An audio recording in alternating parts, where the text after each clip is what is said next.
Hello student, how are you.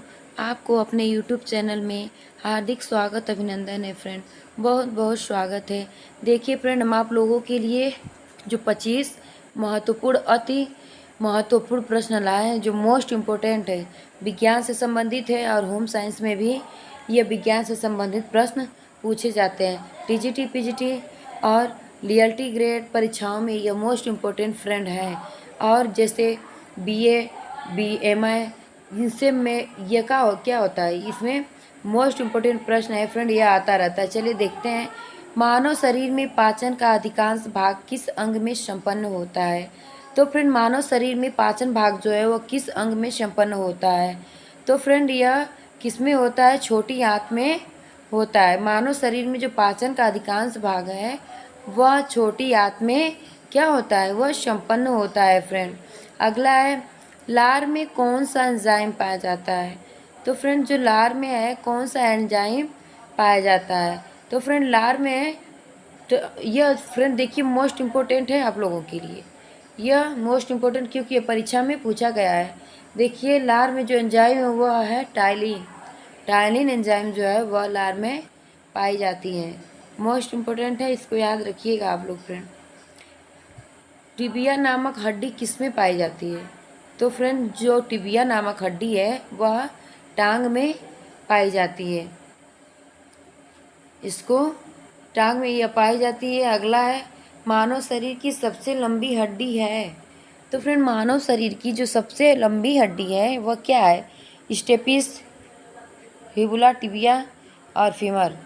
तो friend, यह जो स्टेपिस और फीमर जो है यह मानव शरीर की लंबी हड्डी होती है। दोनों, ये जो फीमर है यह बड़ी होती है और ये स्टेपिस जो है यह छोटी होती है फ्रेंड। अगला है, मानव की पाचन नली लगभग कितने फीट लंबी होती है? फ्रेंड, जो मानव की पाचन नली है वह उसकी फीट जो है कितनी लंबी होती है? तो फ्रेंड, इसकी फीट जो है 32 इंच, यह 32 फीट लंबी होती है फ्रेंड। मानव की जो पाचन नली है वह 32 इंच लंबी होती है। यह भी क्या है फ्रेंड, यह भी आप लोगों के लिए मोस्ट इम्पोर्टेंट है। अगला है, लार किसके पाचन में सहायक होता है? तो फ्रेंड, जो लार है वह किसके पाचन में सहायक होता है? प्रोटीन में, स्टार्च में, फाइबर में, वसा में। तो फ्रेंड, लार जो है स्टार्च में ही सहायक होता है। अगला है, मनुष्य के जीवन काल में कितने दांत 2 बार विकसित होते हैं? तो फ्रेंड, मनुष्य के जीवन काल में कितने 2 बार दांत विकसित होते हैं? तो 20 जो है यह 2 बार दांत विकसित होते हैं। एक 20 निकलता है और एक 32 निकलता है फ्रेंड। यह भी मोस्ट इम्पोर्टेंट है। जब छोटे बच्चे रहते हैं तो उनका दूध का दांत जिसे कहते हैं वो 20 होता है, दूध का दांत 20 होता है। अगला है, मानव शरीर का रक्त बैंक कहलाता है? तो फ्रेंड, मानव शरीर का रक्त बैंक किसे कहते हैं? तो किसको कहते हैं फ्रेंड? मानव शरीर का रक्त बैंक जो है यह किसे कहते हैं? हृदय को कहते हैं, प्लीहा को, यकृत को और जो किडनी को। तो मानव शरीर का जो रक्त बैंक है फ्रेंड वह जो है मानव शरीर को के रक्त बैंक को हम प्लीहा कहते हैं। प्लीहा को ही हम शरीर का रक्त बैंक कहते हैं। सफ़ेद रक्त कण का मुख्य कार्य है? सफ़ेद रक्त का जो मुख्य कार्य होता है वह क्या है? रोग प्रतिरोधक क्षमता धारण करना ही सफ़ेद रक्त का मुख्य कार्य होता है फ्रेंड। यह क्षमता के प्रति क्या करता है? रोगों को प्रतिरोधक क्षमता से यह धारण करता है, यह होने नहीं देता है। अगला है, मानव शरीर में लाल रक्त कण का निर्माण कहाँ होता है? मानव शरीर में लाल रक्त का निर्माण कहाँ होता है? मोस्ट इम्पोर्टेंट है फ्रेंड। हृदय में होता है, तिल्ली में, यकृत में, अस्थिमज्जा में। तो यह जो है अस्थिमज्जा में होता है। मानव शरीर का जो निर्माण है वह अस्थिमज्जा में होता है। अगला, हीमोग्लोबिन किसका महत्वपूर्ण घटक है? तो फ्रेंड, हीमोग्लोबिन जो है किसका महत्वपूर्ण घटक है? RBC का है, WBC का है, पट्ट कीटाणु जीव द्रव्य का। तो हीमोग्लोबिन जो है RBC का महत्वपूर्ण घटक होता है। रक्त में पाए जाने वाले धातु हैं? तो फ्रेंड, रक्त में जो पाए जाने वाली धातु है वो कौन है?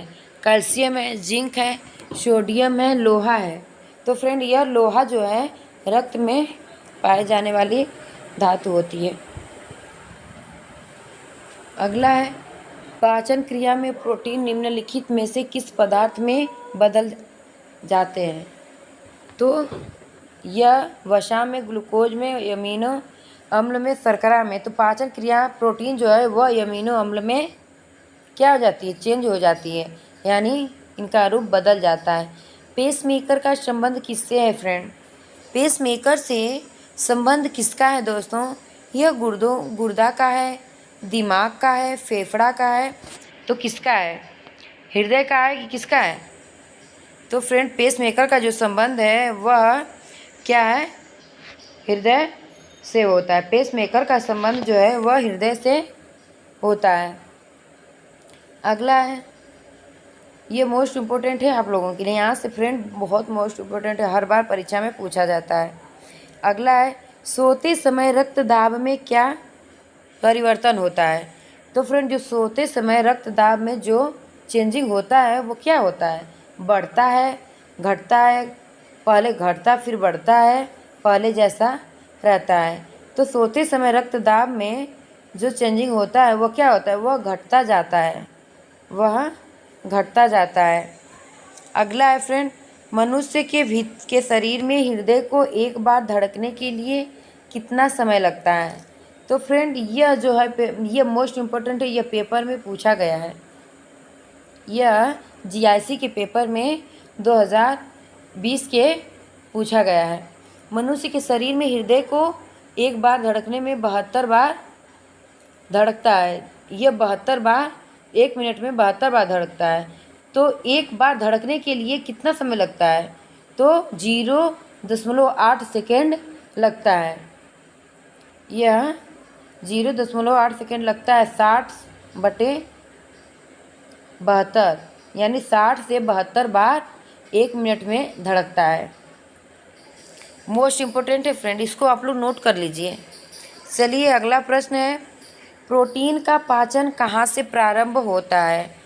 तो फ्रेंड प्रोटीन का जो पाचन होता है वह कहाँ से प्रारंभ होता है? तो दोस्तों यह उदर से प्रारंभ होता है। प्रोटीन का पाचन उदर से प्रारंभ होता है। अगला है, मानव मस्तिष्क में बुद्धि का केंद्र है। तो फ्रेंड मानव मस्तिष्क में जो बुद्धि का केंद्र होता है वह किसमें होता है? वह जो है मानव मस्तिष्क में बुद्धि का केंद्र सेरेब्रम में होता है फ्रेंड। सेरेब्रम में ही इनका बुद्धि का जो केंद्र होता है। अगला है, मूत्र का पीला रंग किसकी मौजूदगी के कारण होता है? तो यह जो है पित्त के, लसिका के, कोलेस्ट्रॉल के और यूरोक्रोम के। तो मूत्र का पीला रंग जो है यूक्रोम के कारण क्या होता है? इसका रंग पीला होता है फ्रेंड।